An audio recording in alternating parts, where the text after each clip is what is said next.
Howdy, everyone. Happy Thursday. Welcome to So What, the Marketing Analytics and Insights live show. I am joined by Chris and John. Today, we are talking about applied data science in marketing. And this is a topic that people have a lot of questions about. And don't you worry, Chris, I have got a bundle of common questions about data science for you, especially as it applies to marketing. So, those are the things we're going to cover is how data science applies to marketing, how to look at various reports and interpret them, and the most important functions in marketing data science. So, Chris, where would you like to start? Gosh, I don't know. I think one of the first places to start is that we need to contextualize data science.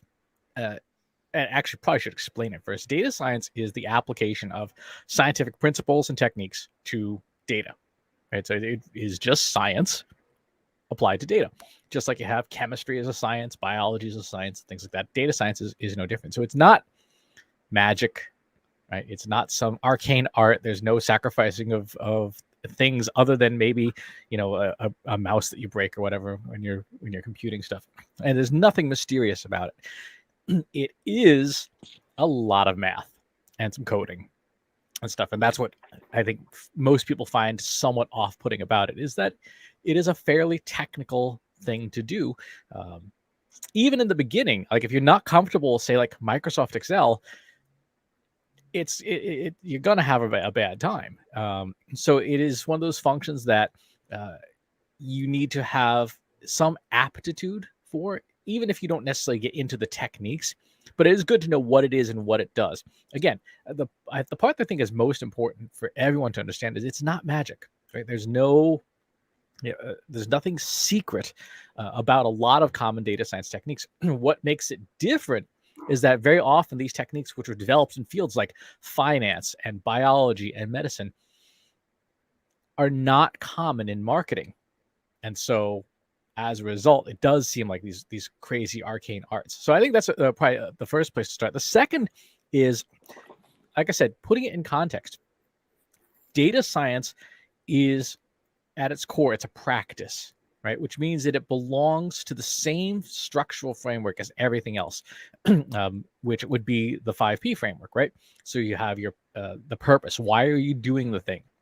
The people, who's doing the thing, the process, what is the thing that you're doing, the platform, how are you, what tools you're using to do the thing, and then the performance. Did you do the thing well? Data science is just a set of techniques that enables each of these stages. So, I have a couple of common beginner questions for you. So, number one, we talk about things like marketing analytics or a marketing analyst. Is a marketing analyst a data scientist? And then the second part of that question is, if I've only ever used Excel, if I've never coded something before, am I a data scientist? We can answer that both questions at the same time. You are doing data science if you're fundamentally performing the function of science, which is to test hypotheses, right? To prove or disprove something. So if you are pulling in a whole bunch of data and there's no hypothesis, you're just cranking out a report. Here's what happened last month. You're doing analysis. You are an analyst. If, on the other hand, you have a hypothesis, say like sending out more tweets on Tuesday results in higher conversions, and then you go and test that hypothesis by any mathematically valid means, you are now doing science. And that would make that data science. So it's not the tools, it's not the technology, it is the process that you're using. So again, we go back to our 5P platform. Data science is all about the process, whether or not you're doing it. Okay. I think, that's an interesting way to look at it, because I think that there's a lot of confusion or even just misunderstanding about what data science really means, and that it's not an approachable thing that you can bring into your marketing practice or your business in general, because you need to hire specifically a data scientist, which is, probably a good move, because it's someone who's going to be holding the rest of the team accountable to doing these practices. However, if you want to practice data science, then you need to make sure that you are just following basic, good analytic practices of like, what's the question I'm trying to answer? And that could be your hypothesis. And then you have, following your data requirements, what data do I need? Am I using the right data? Sort of following the 6 C's of data quality to make sure that you can answer the hypothesis either positively or negatively. It's even simpler than that. Are you following the scientific method? Right? If you go back to high school or even grade school when you first learn the scientific method, you have a hypothesis, you create a test, you validate the results, you prove or disprove the hypothesis. When you're doing hypothesis testing, you are doing science, and you don't even necessarily need technology to do any of that, right? As long as you're collecting data in a statistically sound way. I was looking this past week at some of the early data science that was done by W.E.B. Du Bois, who was one of the first presidents of the NAACP. This is for Black History Month.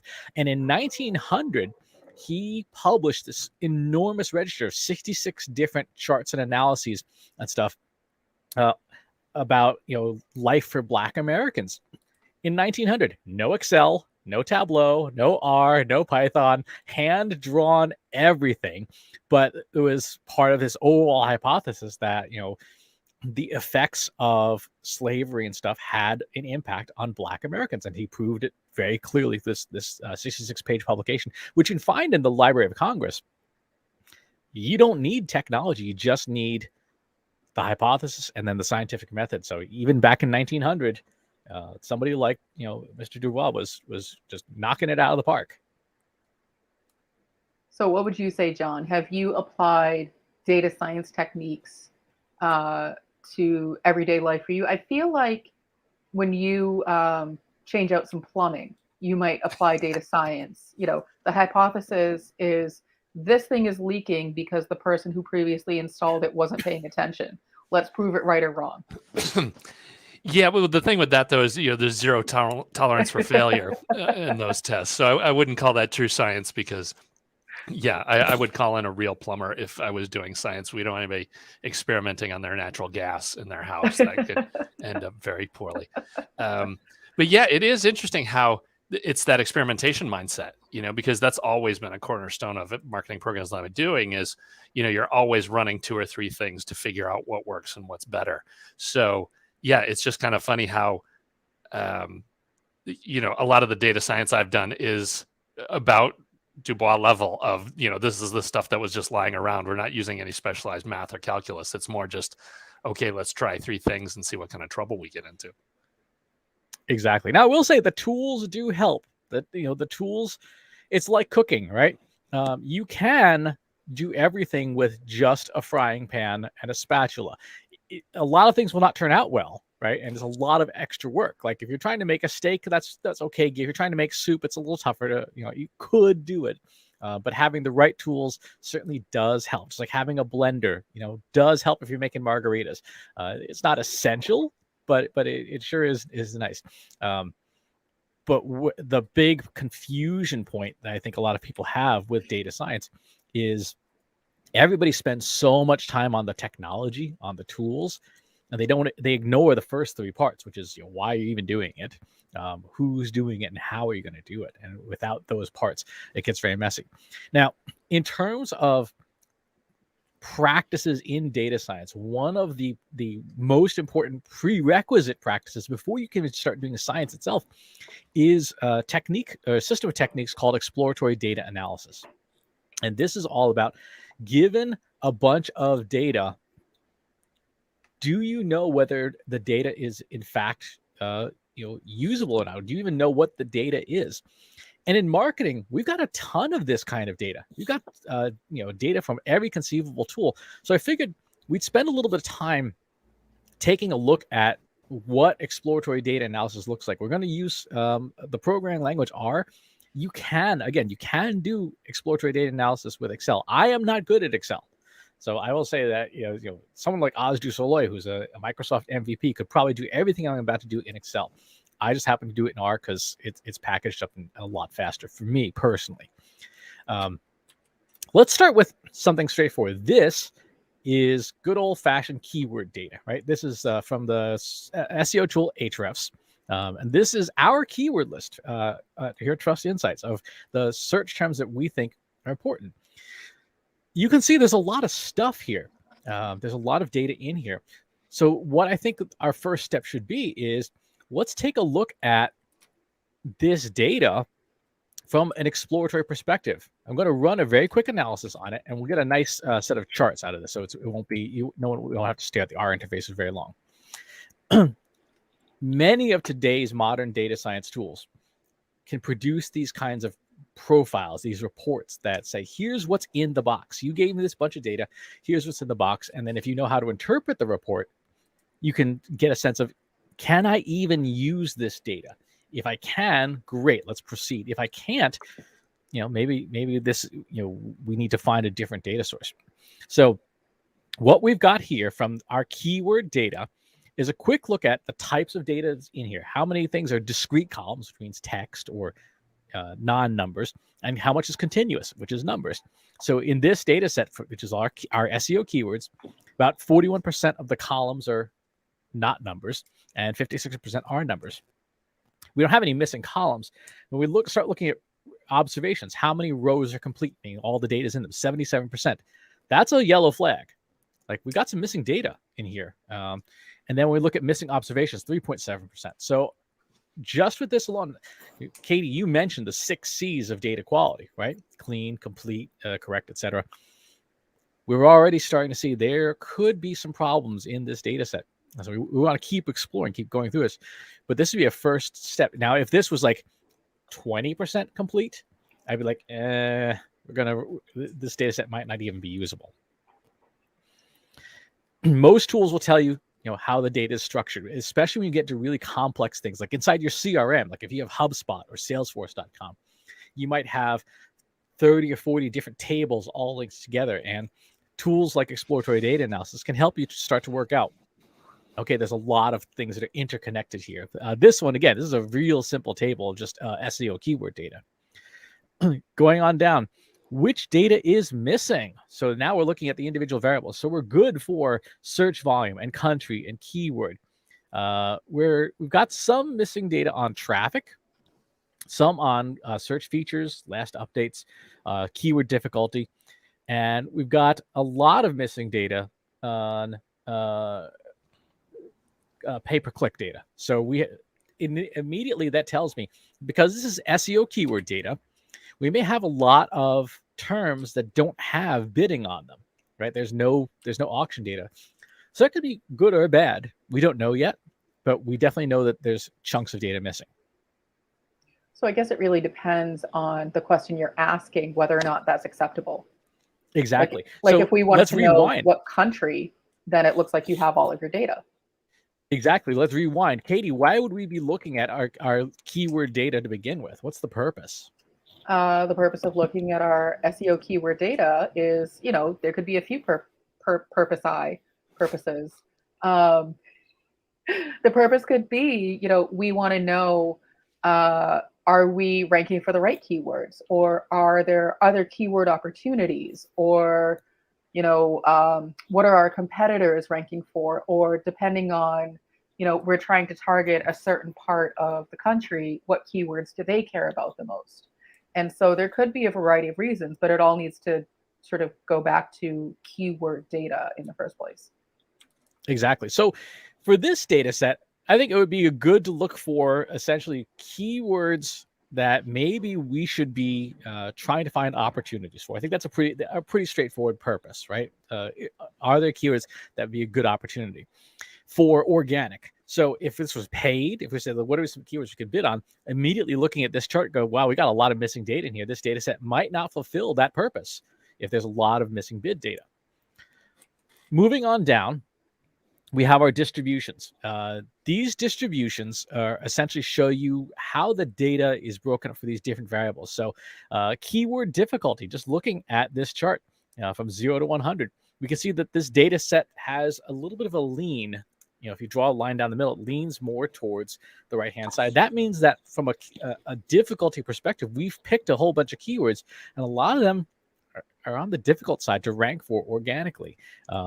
When we look at sort of global search volume, this one leans very heavily to the left side. So we've got a bunch of keywords that don't have a super huge amount of search volume. again, kind of I call this yellow flag. Like, so we picked a bunch of keywords that are tough to rank for, but don't get a ton of volume. This may not be the best strategy. Yeah, page one, I was crying when I saw that page one. It's actually, this chart at least shows it's not as bad as page one indicated there. I saw that sea of red and was just like, oh my God, this is going to be ugly. Exactly. Traffic potential, things like that. So we can see that there is some skewing. So again, being able to look at a distribution, say, does it lean left? Does it lean right? And then what do those leanings mean? The bar chart frequency here is not super helpful. We have these sets of quartile plots. This is very much a statistical thing. What you're looking at here are the first two quartiles of a data set plotted against the second two. And what that means is you're looking at whether there's a bad skew in the distribution. A normal distribution should look like this, with a nice horizontal diagonal line and all the data clusters on it. That means that there's it's sort of like a bell curve, essentially, a normal distribution. When you have weird, wacky shaped things like this, it means that your data is not normal, which means that dictates certain types of regression techniques. So when we think about the process of data science, we start thinking about what techniques are on the table for us to use. A diagnostic like this says, okay, you got to take some things off the table because the data will not permit you to get a valid analysis for certain techniques. So in this case, if I want to do a regression, say like for traffic potential, how much traffic could these keywords drive? If I wanted to do regression analysis against that, there's three major regression techniques that you learn in Stats 101. There's Pearson, Spearman, and Kendall-Tao. This weird shaped thing, instead of this lovely diagonal line, takes Pearson off the table. So which is important to know because a tool like Microsoft Excel out of the box uses Pearson regression. So if I were to try and do this analysis in Excel and I didn't do my look at the data exploration first, I would go, oh, I'll just run a correlation analysis and look, here's this correlation, and the data would actually be saying, this won't work. You're going to come up with an invalid answer. Is that because of one of the first things that you're shown is what's missing from the data? In this case, it's that it's a non-normal distribution. So it's more of like a power law distribution. When we go back up here to these charts, right? Your traffic potential, like this is what I care about. How much traffic can I earn with with these keywords? Mm-hmm. Look how heavily left that skews to one side, right? There's a whole bunch of keywords here that have very low traffic potential. Instead of a bell curve, like this is, CPC is more shaped like a bell curve. This is not in any way a bell curve whatsoever. And therefore that means that I can't run Pearson regression against traffic potential and understand and get a sense of what other variables correlate to it, because I can't compare this bell curve with this non-bell curve, right? They're fundamentally incompatible. So knowing that, I would have to choose a different regression technique. You may be getting to this, but are there, rather than you running the script that you ran against this SEO data, are there out-of-the-box or third-party services that can do this kind of exploratory data analysis to verify that your data is good or your data is not good? Or is it something that you, as the person doing the analysis, really need to be doing yourself and building your own set of scripts and code and building it out in Excel? There aren't any. So you actually asked a really, really important question. There are not any out-of-the-box tools that do this with marketing data, right? Okay. And that's such an important thing because a lot of marketers will fire up a tool like SEMrush or Ahrefs or whatever, pull the data and start working on it immediately, not knowing that the data might be bad depending on the purpose, right? Because nobody ever asks the question, can I even do this? And then once you run your campaigns or whatever, you may find that, well, actually, the campaign didn't generate results. Well, why? Nobody can figure out why. One of the underlying causes could be because you used the wrong techniques to draw conclusions, to make decisions. And as a result, the decisions you made were based on incorrect interpretation of the data. Got it. Okay. So there's really I can't import my CSV file into, checkmydata.com or something and get I think I just came up with a great idea, trademark, and get this kind of results to say your data is good or your data is bad. So that for this, in this application, doesn't really exist. Exactly. And part of the reason is because it goes back to purpose, right? Mhm. When we think back to our 5P cycle, just because something is a power law distribution or a normal distribution doesn't make it good or bad. It is a question of how are we going to try to apply it, right? Mhm. It's just like a blender isn't good or bad. It's the context we use it in. Blender for margarita, great. Blender for steak, no, not so much, right? The blender itself is not the issue. The same thing is true of our data here. The distributions matter based on the techniques we're going to apply to them. And so a tool, a third-party piece of software would not know what our stated intent was. I see. Well, and I think, okay, that's super helpful because I'm sure there are tools out there that can validate your data, but unless you're telling it why you're looking to validate the data, which, these are not, as far as I know, sentient things, you need to put that in. And so that then goes into the whole programming piece. So you might as well just do it yourself. Exactly. For now. For now.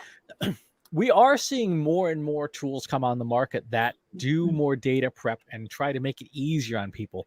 For example, Tableau recently released the Tableau data prep tool. There's been tools like Alteryx, IBM Watson Studio, and Data Refinery and stuff that are out there that can do bits and pieces of it. But again, goes back to the purpose. A lot of these tools are general purpose tools, kind of like a Swiss Army knife. And if you don't know what you're going to be doing with the tools, then the tools obviously can't conform to those specific use cases. So in a lot of cases, you are going to have to, you may have buttons in those tools that can perform these individual analyses, but you still have to understand why you're asking these questions. I feel like this is where John busts out the duct tape and, starts putting tools together to faking things. This is actually, though, horribly disappointing, really, when you think about it, because we know that 1/3 of marketing orgs aren't even using data at all. So now you have the 2/3 that are, at least 1/3 of them are making completely erroneous assumptions. They have this small little bucket of data and are just presuming that it's going to be normally distributed, so that if they throw in money, they're going to get there. And unfortunately, for over 1/3 of those, it's not going to be a fun lesson. It's going to be crashing the bus into the side of the building at full speed. I mean, it's not going to work. So, I guess do your due diligence and look into the data before you promise quarterly results, because they could end very poorly. Exactly. The next thing that this particular tool does a correlation analysis, right? And again, this is where that gotcha comes into play. Let's say I care about traffic potential, right? I want how much traffic can I get? What variables correlate most with traffic? We go looking across the table here quickly. Global volume, which is search volume, correlates most strongly, followed by difficulty, which is interesting. But because we just talked about comparing a power law distribution to a normal distribution, we know that this difficulty, scroll back up here, right? Difficulty is a bell curve. Traffic potential is a power law curve. So this conclusion is in this correlation analysis is wrong, because out of the box, this uses a Pearson correlation. So I would have to go back into my code and make an adjustment to use Spearmint, which is best for non-parametric distributions. So that's a case where if you know the underlying data and you know what techniques can be applied to it, out of the box, this tool needs some adjustment, right, in order to draw a correct conclusion about what actually would be the indicator for keywords to choose. So understanding that to watch this episode, you have to have some sort of a basic level of understanding of statistics, which in general I do, but you just said, Spearmint versus Pearson, which are two techniques I understand, but you said a non-parametric distribution. Oh, sorry. A non-parametric distribution means it's not a bell curve. Oh, okay. So a bell curve versus a non-bell curve. Got it. Exactly. Okay. Exactly. So we know from our distribution charts, we got a mix of half and half. And so this default, which is built into the tool, is only assuming everything's a bell curve by the technique it's using. And Got again, it. that goes right back to what we're talking about. Like, why don't tools do this out of the box? Because literally it had no idea the different distributions. Got it. Okay. Was it? And it's horrible because it's like you've got a 0.3, so it's like it's not even that good. And then you're coming back and saying, "Oh, by the way, actually, that's way overstated. It's not even that good." Right. Well, we don't know. That's the thing, is when you're comparing distributions with different regression techniques, you don't know. Sometimes they'll come out stronger, sometimes they'll come out weaker, sometimes they'll just give up. So the last thing that your average tool is going to do is it's going to do what's called principal component analysis, where it's going to try to figure out what are the most important variables in a data set, just to try and boil things down and make it easier. So we see analysis number one here is at the 39% variance, which is obviously in this case better. And so the question is, what variables make up component one? It's number, and then CP, cost per what's CPS in? It's cost per something. I don't remember what it is in Ahrefs definition. Now, knowing the data set, I know I've got a problem here. One of the things that Ahrefs does, which I really don't like, is that in the data, they put a row number, right? That row number is not helpful for anything. And so our software out of the box didn't understand that really shouldn't even be in there, right? And as a result, it's made an analysis that's flawed, right? So, and again, it's not the fault of the tool. The tool had no idea that there's a row number. It is us as the marketers with our data to look at and go, actually, let's take that out first because that's stupid. Which is interesting because I feel like you have to do data cleaning to do this validation to figure out if you need to clean the data. And it just this is the kind of thing where like my mind starts to be like that monkey with the symbols of like, okay, all right, I think I'm following along. But that one to me that's a tough one because you have to structure the data and clean it first before you can validate it. And once you validate it, you can see how much extra cleaning you would need to do, or if you can even use it. Exactly. And again, this is why in marketing data science, that process part is so important. Mm-hmm. What you're describing is actually Agile methodology for marketing data, right? For marketing data science, which again, if you're familiar with Agile, like, oh, that makes total sense. I have to iterate with my data cleaning until I get to clean data. It's not a one and done thing, which again, yet another reason why there isn't a tool off the shelf that you can just plug your data in and it just does the thing. No tool in the market's going to know, oh, well, for keyword data, make sure there's the vendor didn't include a row number. Like with Google Analytics, when you export data out of Google Analytics, you typically get a long CSV file with two different tables in the same file. And you have to know going into it, I got to delete a bunch of stuff to even make it work in another tool. Google Analytics also always adds a summary row at the end of its exports, which annoys the daylights out of me because it then throws off everything. It's like, oh, on this day, you have 400,000 visitors. Like, no, that's the entire year. I don't want that in there. So to your point, Katie, there's a bunch of process stuff that has to happen in order for this stuff to work. Well, and I think you bring up a good point. And Agile in and of itself could be a whole episode. But applying Agile methodology to what seems like a cumbersome process is, it's hard to reflect on a slide to say like, this is Agile within this, whole framework, because that would be sort of unwieldy with a bunch of, circles. But that's exactly what you need to do to approach these things is, if you're looking at it from a waterfall perspective. So waterfall in project management is step one, complete. And then you can move on to step two, complete. And then you can move on to step three, complete. Whereas Agile has a lot more things running concurrently. By applying an Agile methodology to the management of your exploratory data analysis, combining that with data quality, that is where you're going to get to results faster. And that's where you will find out, okay, this is data that I can use. Now, with that, it still takes that planning up front to say, what is the purpose? Who are the people? The process is going to be Agile using EDA and data quality. the platform is going to be this software and this kind of data, and then this is my performance, my measure of success. So you can't skip the planning process. That's where you determine this is how Agile is going to work as I'm combining these two things. So that's sort of just a little bit of deviation into how Agile would work in this instance. Exactly. So that's one example. Let's look at another example. I'm going to, in this case, pull out some data. So I use a website scraping tool called Scrutiny, and I scraped the entire Trust Insights website. Let's take a quick look at the data itself.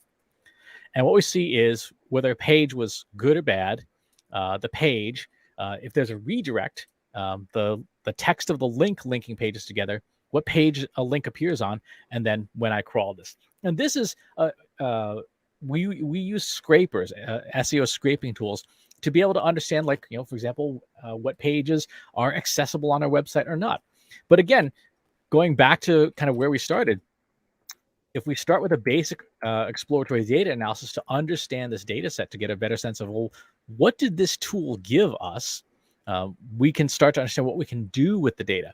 So I'm not going to spend as much time on this one. We can see, again, we've got, in this case, 100% discrete columns. There's no numbers at all in this data set. Isn't that weird? There's not a single number. It is all just categorical data, which means immediately, if there's an objective that we care about, we know this data set will not answer that question, right? So if we're trying to understand, for example, which pages should link to other pages on the Trust Insights website for maximum, say, moving traffic around, there's no traffic data in this thing. So we automatically know, just from looking at this, if we have numbers we care about, we need to supplement this data. We need to go into Google Analytics and export our page views, for example. But looking right at this, otherwise, this is actually a fairly healthy looking data set. We have 89% of pages are missing redirects. That's actually a good thing, because it means that we're not bouncing visitors all over our website. On a concern, one thing that is, there's 5% of pages here that don't have link text. So we've put a link to another page on our website, and there's no text to click on. And it's like, so what did we do wrong there? Yeah, I don't know how that works. So I know what that's from, but I only know that because it's intentional. Okay. It's part of our newsletters. But it's something that if this wasn't our website, or we didn't know our data and how we were publishing stuff, this would be an element of concern. Got it. We can look at the error code. So most of our pages on our website work fine. A bunch have redirects. There are a few that were not checked. Critically, no 404s, means no missing pages. I'm very happy about that. And nothing weird. So life is good there. The correlation analysis, principal component analyses are not helpful because there's all categorical data. There's no numbers. So even in a very simple examination of website crawling data, we can look at the data set and go, okay, well, here's some things that we would need. And we don't have the data in here because we didn't clearly define that in the purpose. We didn't say we want to crawl this data for the purposes of, figuring out where to link pages traffic-wise. Because we didn't define that, we just put data in. We got an analysis that really doesn't fulfill the need. So having that purpose section up front is still super important. So I apologize if your brain is doing the Macarena. It definitely is. It's definitely like vacillating between a Macarena and the, symbol monkey. I mean, to the point where I'm like, words, what, who?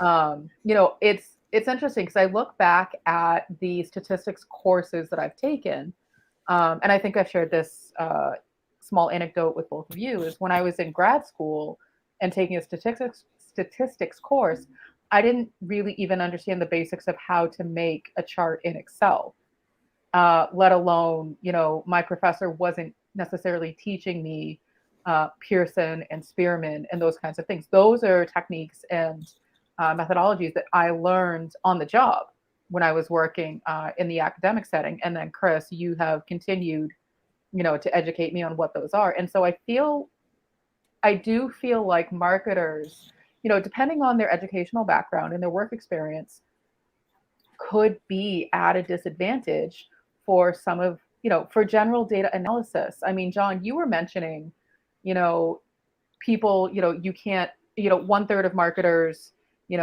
are using data, and 2/3 of that 1/3, are maybe doing it wrong and promising the wrong things. And it occurs to me that, a lot of our clients who come to us and say, well, I put the social media metrics together, but it didn't demonstrate the thing. What went wrong?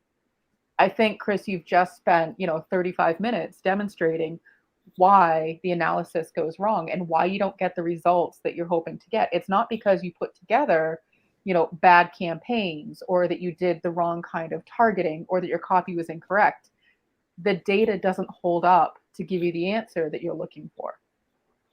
Exactly. What we just did is what you do at the drive-through line at Wendy's, right? When you get the bag handed to you, you open the bag, you look in the bag and go, okay, is that my order or not? Like, oh, like there's 5 cheeseburgers. I ordered chicken nuggets, right? And just hand it back to them. You don't have to do this exploratory process all the time. It's when you get a new data set to work with, or you get fresh data to work with, you run it once just as a quick health check.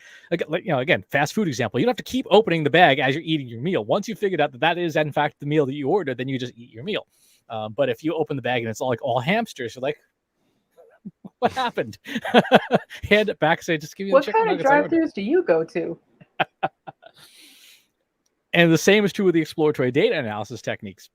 You don't have to keep rerunning them all the time. This is a health check on the way in. So when you kick off a new client, when you kick off a new project, when you start working with a new tool, this is a great thing to ask people who, one of the things that has happened in recent years, much to this dismay of folks who've been in the space for a while, is there's a whole bunch of folks who have taken the 6-week crash course in becoming a data scientist or whatever, just like 6-week crash course in becoming a dentist. I'm like, yeah.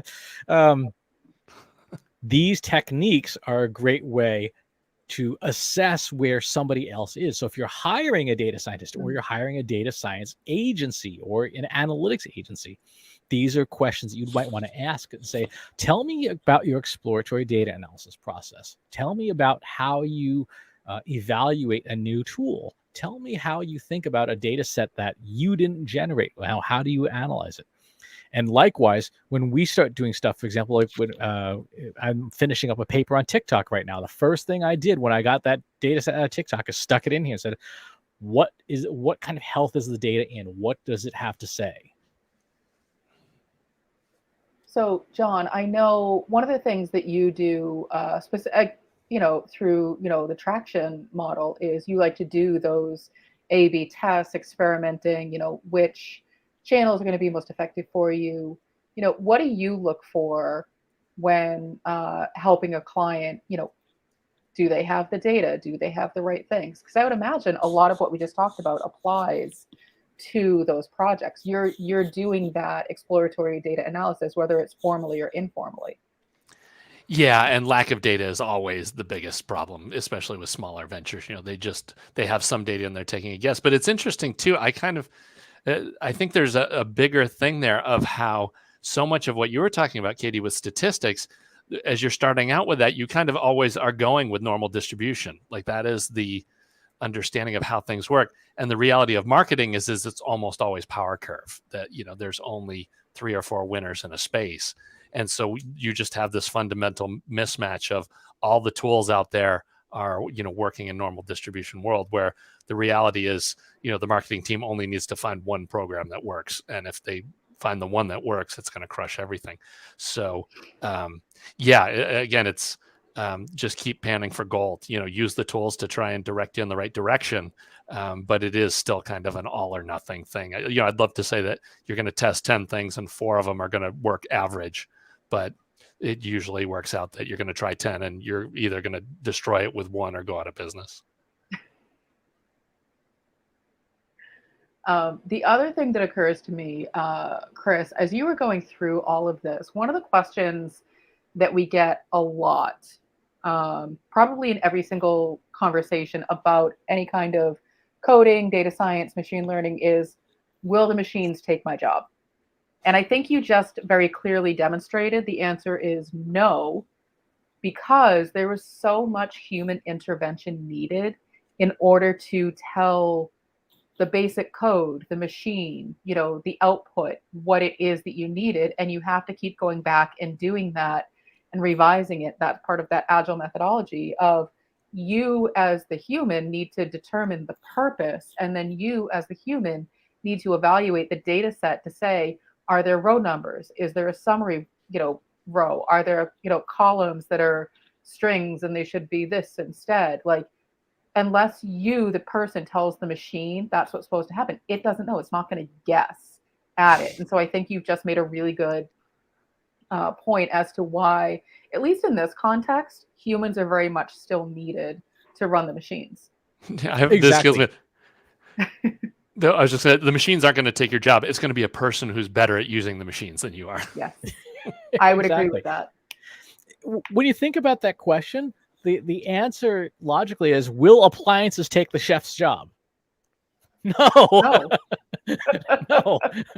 Someone still has to put the tequila and the limes in the blender and push the start button. Maybe it automatically senses that there's stuff in there and it starts on its own, but someone still needs to get the tequila.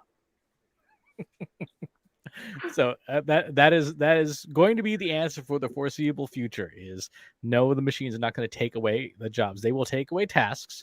They will do individual tasks better, and you overall may need fewer people to get the same number of tasks done. But a machine is not going to take your entire job. I mean, there's just no way for a machine to be that multidisciplinary. All right, sentient margarita machine. There's something there that could be a. Yeah, we'll do the sentient margarita machine and the checkmydata.com. Those are the two actions that came out of this episode. All right. I think that's enough for this week. Thanks for tuning in, everyone. Thanks for watching today. Be sure to subscribe to our show wherever you're watching it. For more resources and to learn more, check out the Trust Insights podcast at trustinsights.ai/TI podcast. And a weekly email newsletter at trustinsights.ai/newsletter. Got questions about what you saw in today's episode? Join our free Analytics for Marketers Slack group at trustinsights.ai/analytics for marketers. See you next time.